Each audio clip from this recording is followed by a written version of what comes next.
Good morning and welcome to today's webinar titled A Brief Journey Through DNS Basics. My name is Delia Brumar and I am a Senior Client Services Manager with MarkMonitor.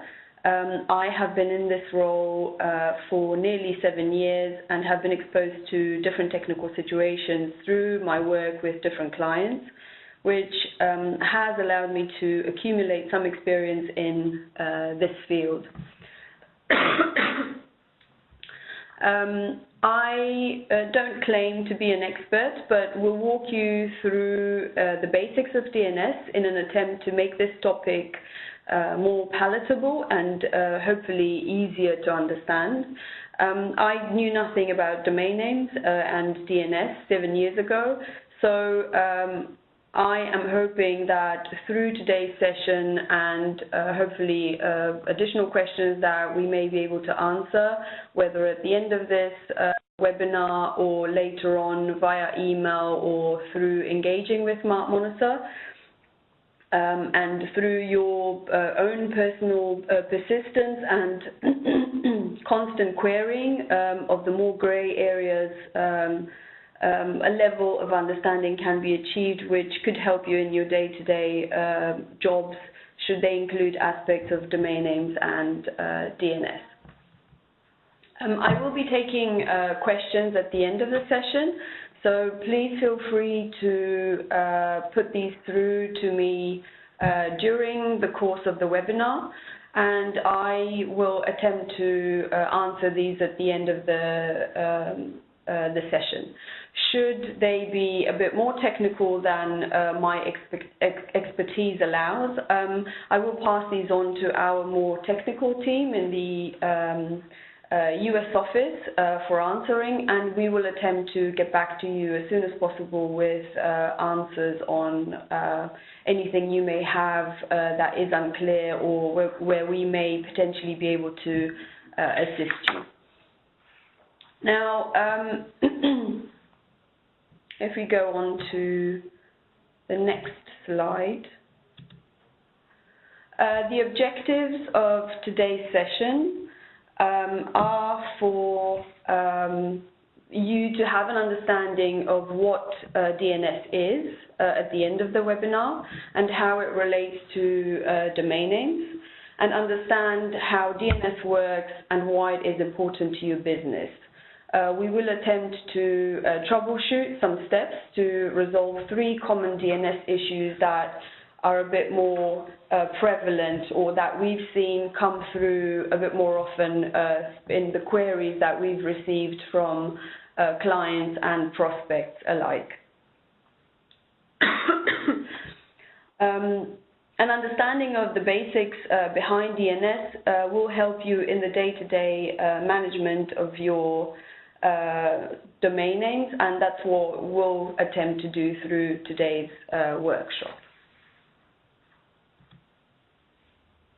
Now, if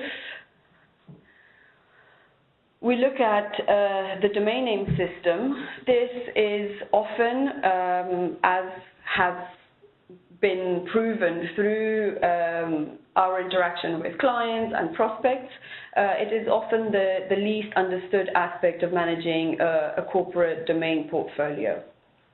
While this topic can be intimidating to users new to the domain name world, or even established users within the domain community, the fundamentals of DNS are actually quite understandable, and the curtain of grey areas should easily be removed with clarifying questions and having things a bit more detailed, explained in terms of what they stand for, how they interact, and how a user, or should I say a client contact who deals with these aspects in their day-to-day business can make things a bit easier for themselves in managing domain names and DNS. knowing how DNS affects your domains and websites, how end users find your online content, and how errors can occur will give you the knowledge to make informed decisions that are crucial to your business's needs.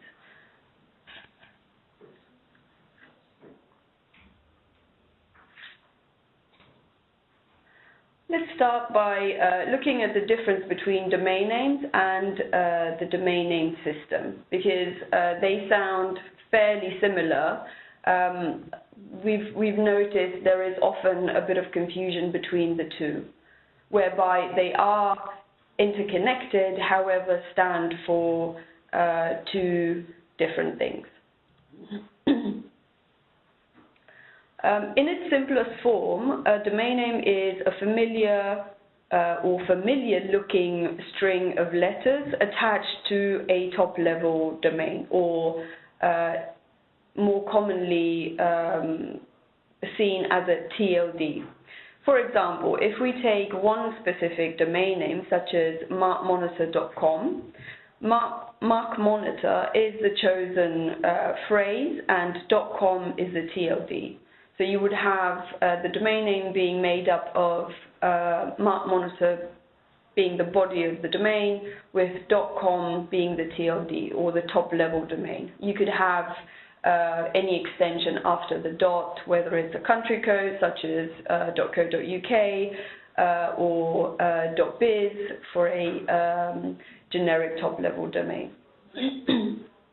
Now, the way things are set up is that web browsers and servers, however, despite us working with domain names, which are made up of letters, so the web browsers and servers, however, don't like to work with the alphabet. They are programmed to use numbers. The domain name system is like a telephone book that translates the human-friendly domain name made up of letters into a string of 12 to 16 numbers called an Internet Protocol address, commonly referred to as an IP address. So if you were to think about it, could you imagine trying to remember the IP address of every website you visit in a day? Obviously, that would be very daunting, to say the least. So in an attempt to make things easier to utilize by users of the Internet, all these IP addresses that stand for varying websites, whether they're a website of a bank that you have an account with, or the website of a online grocery store that you often place orders with, or that of a shop that you purchase shoes from, for instance. They are so much easier to remember as words as opposed to IP addresses. So the IP addresses in the background that are associated with the web browsers and servers have, in effect, for the users of the real world, been translated into domain names made up of letters, which are so much easier to remember.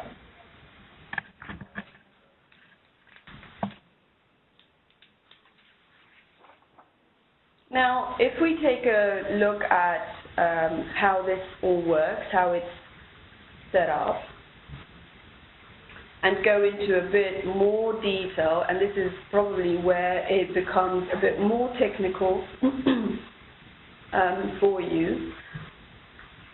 And again, I have to remind you, if you come across areas that you find are very technical, very heavy in information that you may not necessarily understand, please feel free to put your questions through so that I may address these at the end of the presentation. We can obviously go back through the slides at the point where specific details have been shown for me to be able to address your questions and hopefully leave you feeling like you have lesser gray areas in your DNS and domain name knowledge. Now, how does this all work? So a DNS query is the path your browser follows when you type in a uniform resource locator, which stands for URL.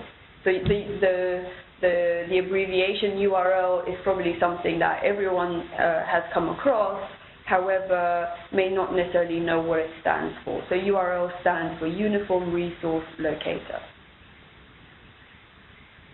So if we think back at the DNS query being the path your browser follows when you type in the URL, an address for web resources like websites into the browser window, imagine you have a computer, whether at home or at work, you are opening a browser and you would like to find a specific web page. You type in the URL that you have, or you actually paste it, having copied it from somewhere else. The next thing that happens, this path follows 5 servers.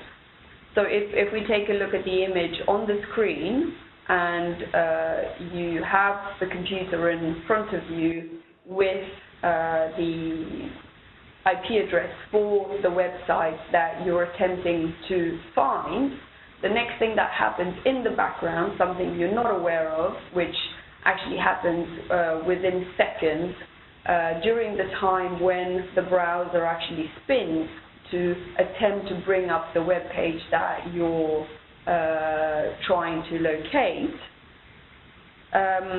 the query or the questions through the internet while entering that URL in the browser follows these 5 servers. One of these servers is located within your network, so the network that your computer is connected to, and that specific one is called the recursive server. The other 4 are part of the domain name system, which is a series of 4 hierarchical servers: root, TLD, authoritative, and web hosting servers. Now, you don't necessarily need to remember these details, but just keep in mind, or keep at the back of your mind that once the query goes through, it then follows a hierarchical series of servers whereby it's going from one to the other asking for this specific domain name, which in the background we know is tied to a particular IP address. How do you respond? The query begins when a user enters a domain name into a browser, as I've said before. The browser is programmed to start the query by communicating with, first of all, the recursive server. If no cached IP address is found here, the web browser then reaches out to the root server. This server gives the browser an answer. The DNS query continues to communicate back and forth between the remaining server and the user's browser until the query ultimately arrives at the web hosting server. This server, this particular one, the very last one, the web hosting one, stores the HTML files, which then allows the browser to display the web page in the user's browser, successfully completing the DNS query. So to translate all of that, because I can only imagine it can be quite daunting to understand, going back to our scenario of either a user or the user being yourself attempting to pull up a URL that you've entered in the browser, what happens in the background within the few seconds while the web browser is spinning, trying to locate the details of that URL, that web page, it is going in the background through this hierarchical series of servers. It eventually ends up at the web hosting server, which is the very last one on our image at the bottom right. And that specific one, the web hosting server, then responds with the content it has with the HTML files for that particular domain name or IP address, or should I say web page. Should it contain nothing, or should it have no details for that specific domain, it then comes back with either a blank page or an error message saying nothing has been found.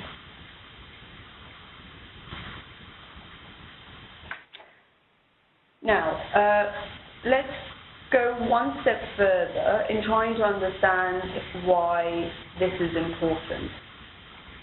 The domain name system is what connects your online content to your domain name. It is the backbone of the internet. So if we go back one slide to continue having that image of the servers in mind, so that we can utilize that as a support in the explanation. The query goes through the recursive resolver to the next server, which lies at the registry level, the registry being the entity or the authority responsible for the TLD, whether it's a generic one such as a .com, .biz, .info, or a TLD at country level such as .co.uk, .de, and so on.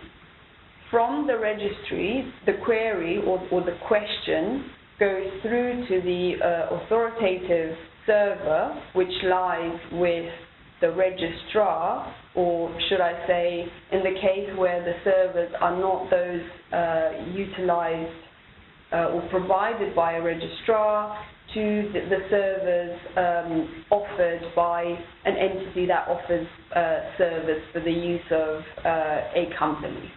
And then from those authoritative servers, you have an example here of MarkMonitor servers, NS1 through NS7. It then goes through to the web hosting server. So the way these are linked, or the purpose of them, is that they all stand for one authority that plays a little role in this larger picture. So you have the recursive resolver, which is basically the backbone of the internet system. The query then goes through to the registry, which is tied to the TLD, to the extension of the domain name, then further to the server that the domain is using, and from there onto the web hosting server, which is responsible for the content you ultimately end up seeing on the screen. I hope this is slightly clearer now. So the domain name system is what connects your online content to your domain name, in effect. Now, if we go through a series of DNS troubleshooting basics, we've picked 3 of the most common ones, which have been seen as prevalent in our interaction with clients and prospects alike. So we have 3 scenarios, one being we cannot send, or you cannot send or receive emails. The second one being the website not resolving, and who to contact to add or modify a DNS record. So as I said, the domain name system is what connects your online content to your domain name. Any error in this system can lead to downtime in the web page's resolution, and downtime, you may not necessarily be aware of this, means businesses lose money for every minute their web pages are not working, particularly businesses that have a very heavy online presence.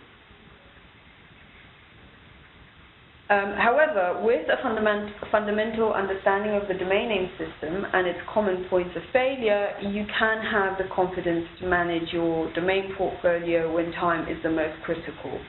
So we will look at these three scenarios, but before we do so, I'd like to briefly talk about the concept of Whois record.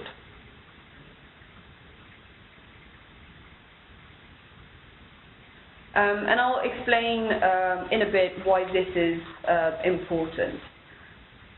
On the MarkMonitor page, so if you were to simply type in markmonitor.com in a browser and come up to the first page of the website, on the bottom right corner you have a little window that says Search Whois. What that allows you to do is pull up Whois information on a domain name.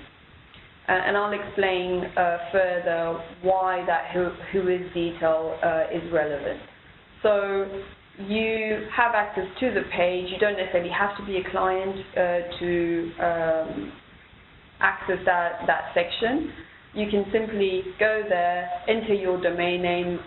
For the purpose of this exercise, you can actually do this right now while I'm talking and bring up a domain name to see how that works for you. And also to make things easier, just because .com domains show quite a bit of information, whereas other registries don't reveal that much detail, try and use a .com domain. I have done so as well for the purpose of today's session, and I have looked up MarkMonitor.com, which shows Whois details, bringing up information relevant to the registrar registration expiration date, and also the servers for the domain name. So you have this detail listed in the Whois. When does the domain name expire? And also what type of servers is it using? And when we say servers, these are domain name servers which are the servers utilized by the domain name to connect to the internet, or to be connected to the internet in the background. They are different from the web hosting servers, which are not visible on the Whois and which a registrar would have no access to. So if we go further to our three scenarios, the first one being cannot send or receive emails, and look at three questions that you may want to ask yourself as to what to do, what next steps to take in trying to resolve this scenario. Try and ask internally, can your colleagues send emails, yes or no? And obviously this will probably not necessarily help you. So this is a scenario that is supposed to aid you in resolving the problem of not being able to send or receive emails when you are in a work environment. Should you be at home, that is a completely different scenario. So we're talking about the work environment scenario, which is why we're then asking, can your colleagues send emails or not, to be able to determine, is this something that lies with your setup, with your computer only at work, or is it a general theme whereby everyone within your department may be affected? And in either case, whether it's just you being impacted or your colleagues as well, you would want to reach out to your IT department for them to investigate. Is this a broader issue affecting an entire department or the company, or is it just your setup or your connection to the internet being the issue? At the same time, you would want to, let's just imagine we're looking at a scenario where your colleagues can't send emails either. so it's a broader issue. You would want to understand if the domain name that ties in with the email address being utilized has expired. So let's just imagine you cannot send emails, and for the purpose of the webinar today, I will utilize an email address titled, let's just say, delia.brumar@markmonitor.com. So we would want to understand, has the domain that is tied in with that email address, which is markmonitor.com, has it expired? Which then brings me back to the Whois details. And the reason why the two are connected, why you would want to ask the question of whether the domain has expired when you're clearly having issues with sending emails, so you may wonder what is the connection between the two. Well, having a functioning email address that is allowing you to send or receive emails means you have the domain name for it registered in the background. So if we go back to our example of delia.brumar@markmonitor.com being a functioning email address that is able to send and receive emails,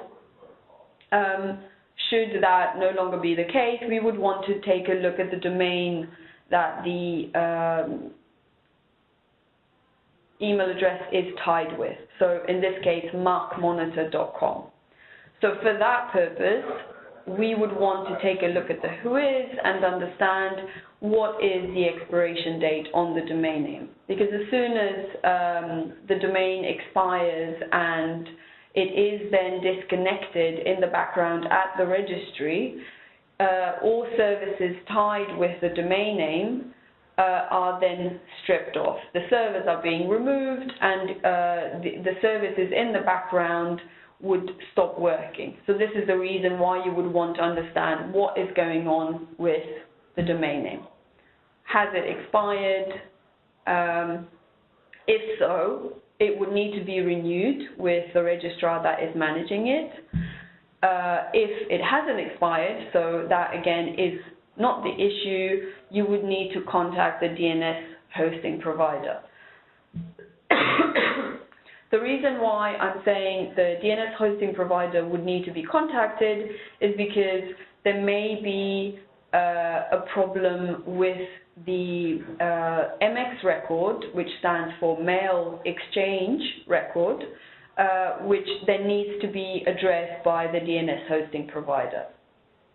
So for that reason, the third question that you may want to ask would be, does the MX record exist? In either case, you would want to contact the IT department for them to establish, does it exist, the MX record responsible for the email exchange for that specific email address. If it doesn't exist, or if it has been removed, it would need to be reinstated. And if it has been altered from what it used to look like, and that has now been the cause of why emails cannot be exchanged, it would need to be corrected to its initial state, or to a state that then allows for emails to be sent again. So you have three questions that should help guide you in trying to establish why you cannot send or receive emails.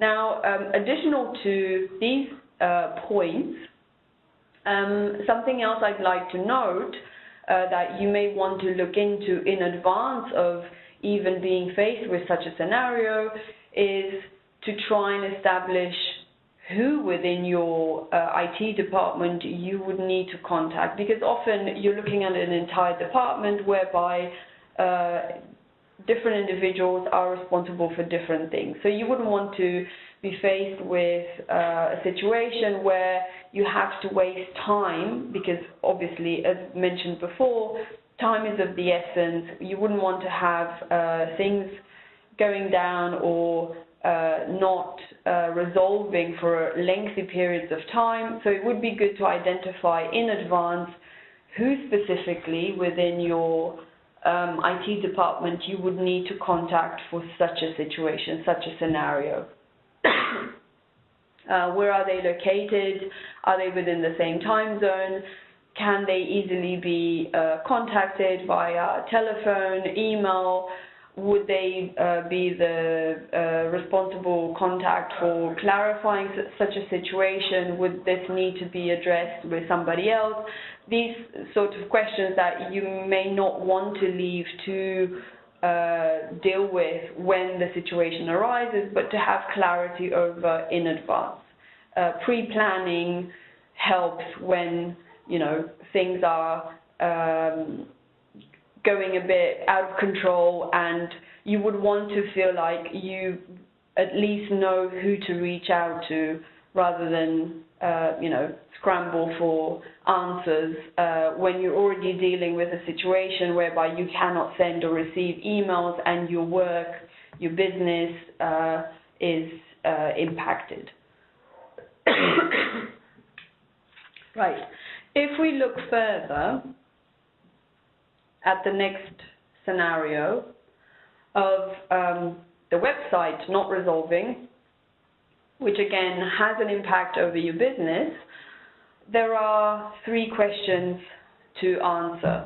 And it's imperative that you go through them and try and get clarity that way to establish where you are and what you can do further. So first of all, try and understand if this is a network issue.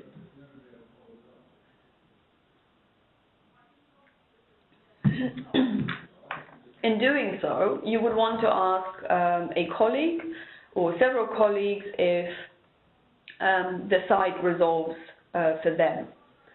And you can obviously also test if the website resolves by using a mobile device.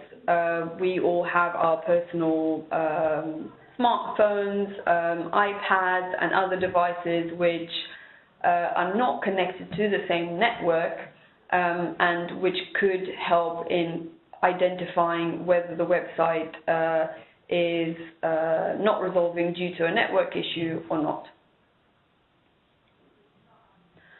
Next, you would want to go back to understanding, is this a domain issue? So again, you would want to check whether the domain expiration date on the public Whois may be the cause for the website not resolving. And if we go back to the Whois details, because I cannot stress enough how important these are, you would want to identify, does the expiration date lie in the past, in which case, again, you would want to have this, the domain name tied with the website renewed, so that then the expiration date lies in the future and this is not impacting the website resolving. And if that isn't the cause of your issue, you would want to understand if this is a zone file issue.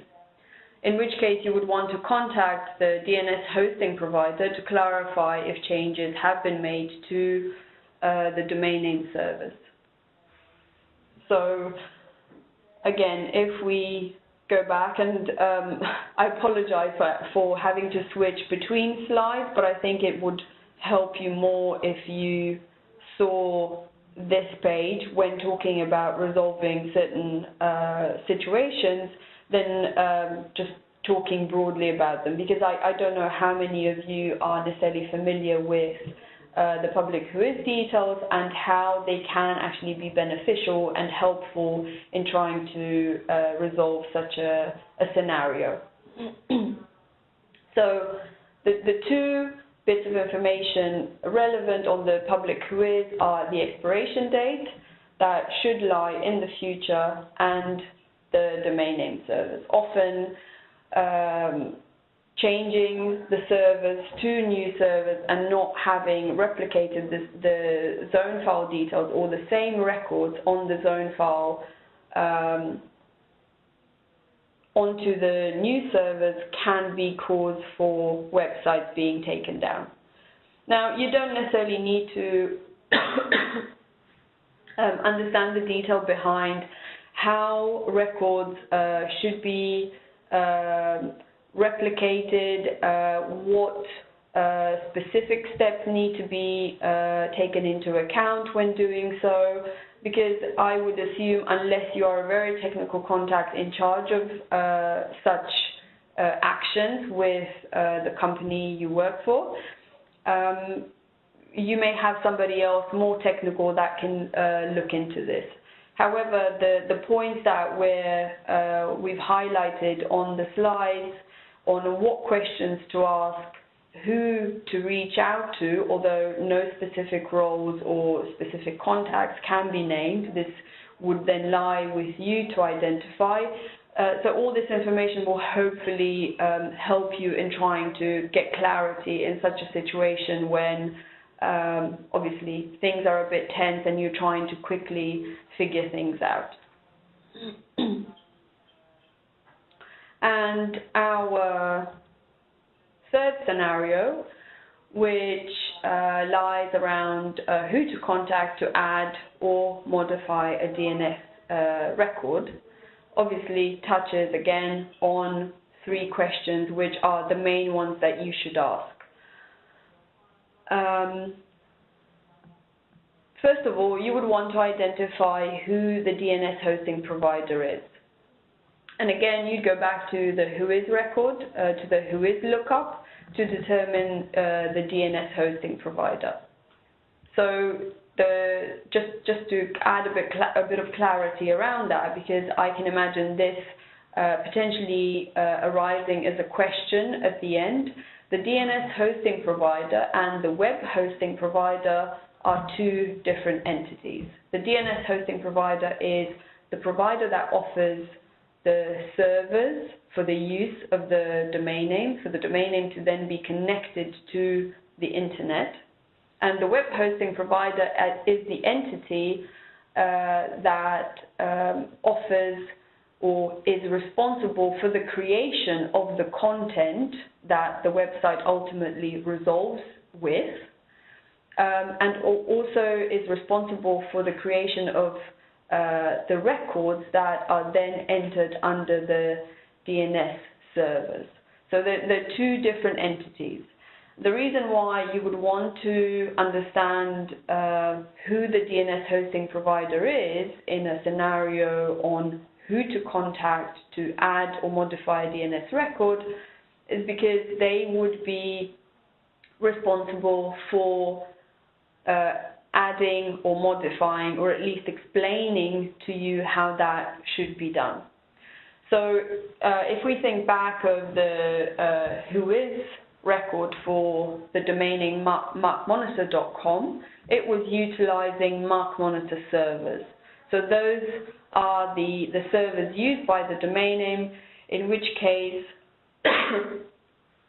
seeing as the MarkMonitor servers, you can assume that the DNS hosting provider for the domain name MarkMonitor.com is MarkMonitor. So MarkMonitor offers domain name servers for the use of their client base. In which case, you would want to reach out to MarkMonitor should you be managing your domain names with us and request that DNS records are added, modified, and so on. However, the registrar, because in this case, the registrar also provides servers or a server service, that may not necessarily always be the case with all domain names. So you could easily have your domain names managed by a specific registrar. However, the DNS hosting provider could be a third party. You could be looking at somebody else to provide the service for the domain name. The second question you would want to ask is, what is the responsibility of the DNS hosting provider? And we've touched on that slightly, but just to summarize, the DNS hosting provider maintains all records for the domain within the zone file. Whether they give you access to freely go into the zone file, amend records, whether that's for yourselves to do or someone more technical within your team or within your business, or whether they themselves go in and make the changes requested of them and then confirm back. Either way, it would be within their responsibility to maintain all records for the domain name within the zone file. And just to repeat myself, because I can't say this enough, sometimes the registrar, and in our case that would be MarkMonitor, and the DNS hosting provider are one and the same entity, but often they are two separate entities, in which case, or in order to verify whether that is the case or not, you would want to check the Whois public record to identify what the servers are and who they belong to.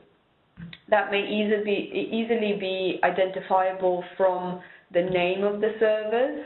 For the MarkMonitor servers, they clearly state ns1 through to ns7.markmonitor.com. But you won't necessarily always be able to establish who the servers belong to and who the DNS hosting provider is purely based on the servers. But what you could potentially do is you could take the domain name that is associated with the servers. For instance, in the case of ns1.markmonitor.com, the domain name is markmonitor.com. You can do a Whois lookup on the domain name itself and identify who that is registered to. And that is often the clue as to who the DNS hosting provider is. But hopefully I haven't confused you too much with that additional information. Now, the last question on this scenario would be, is my registrar the DNS hosting provider? And it looked like I've gone a bit ahead and have already answered this question. So the domain registrar may or may not be the DNS hosting provider as explained before. In the case of MarkMonitor, we have an overlap for any clients that wish to use our servers. But you may easily have situations of domain names that utilize the servers of a third party.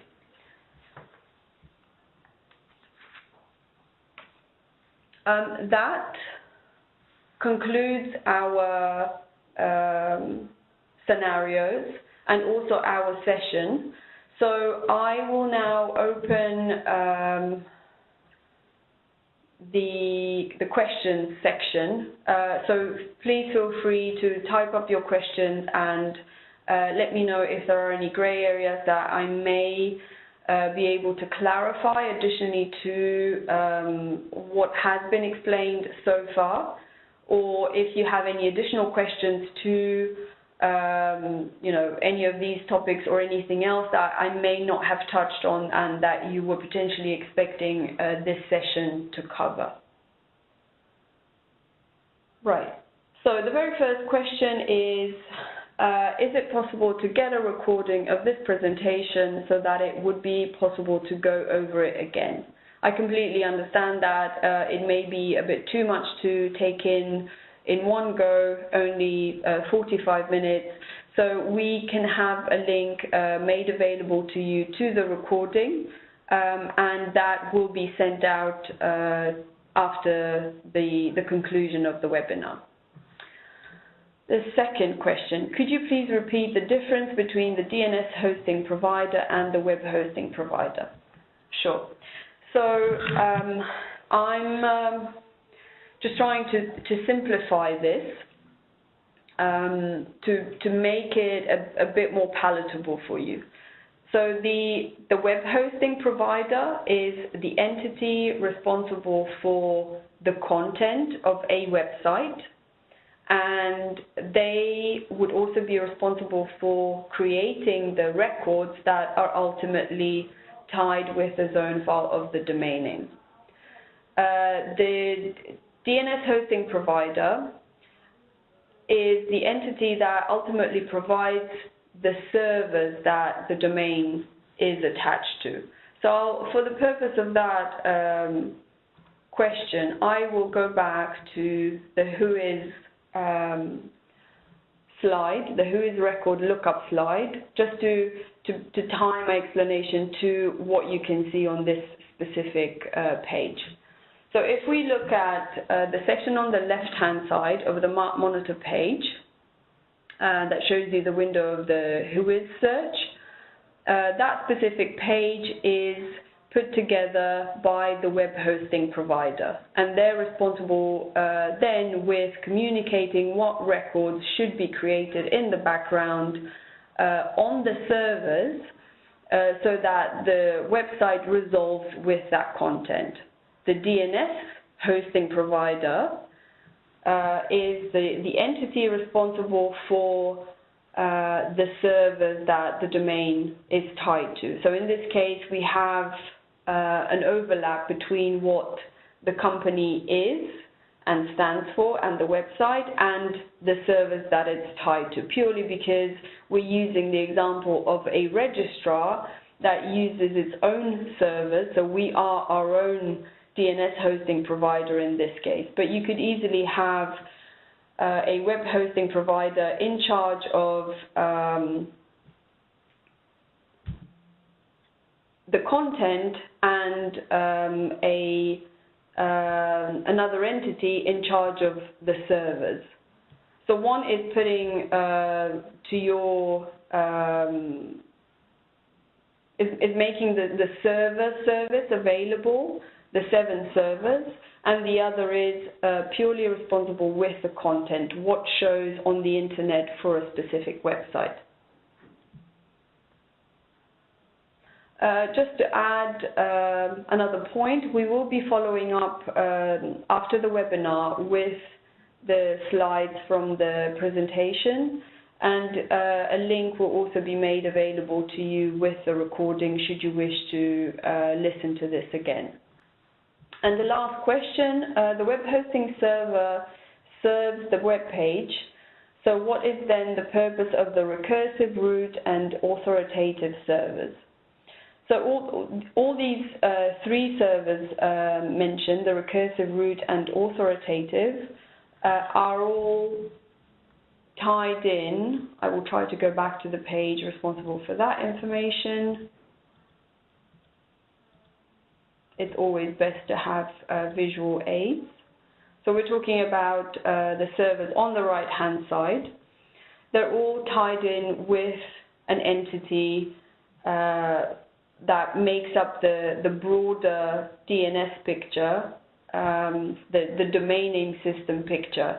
They're all connected to each other. So the moment the query goes out into the internet, it runs through the recursive resolver, then goes through to the registry, which is the entity responsible for the respective TLD, for, in this specific case, the .com. From there, it runs through to the servers provided by the DNS hosting provider, in our case, NS1 through to NS7 MarkMonitor.com, and then down to the web hosting servers that are made available by the web hosting provider.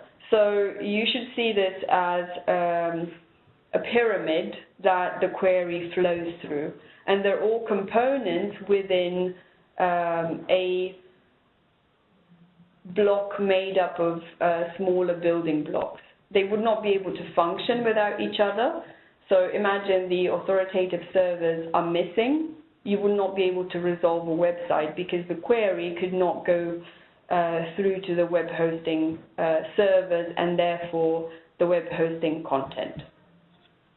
I hope this answers your question. I'm just trying to quickly look and see if there are any additional questions.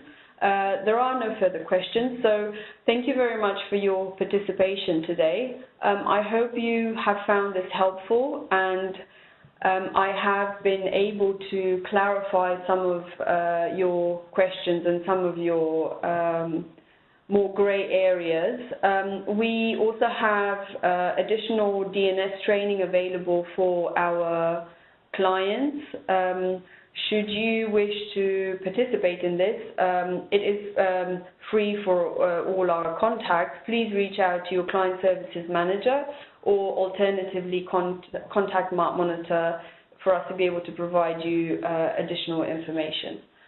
So thank you very much for your time today. I hope you have enjoyed this, but should you have any additional questions for us, please let us know, and we'll try to get back to you as soon as possible with additional details.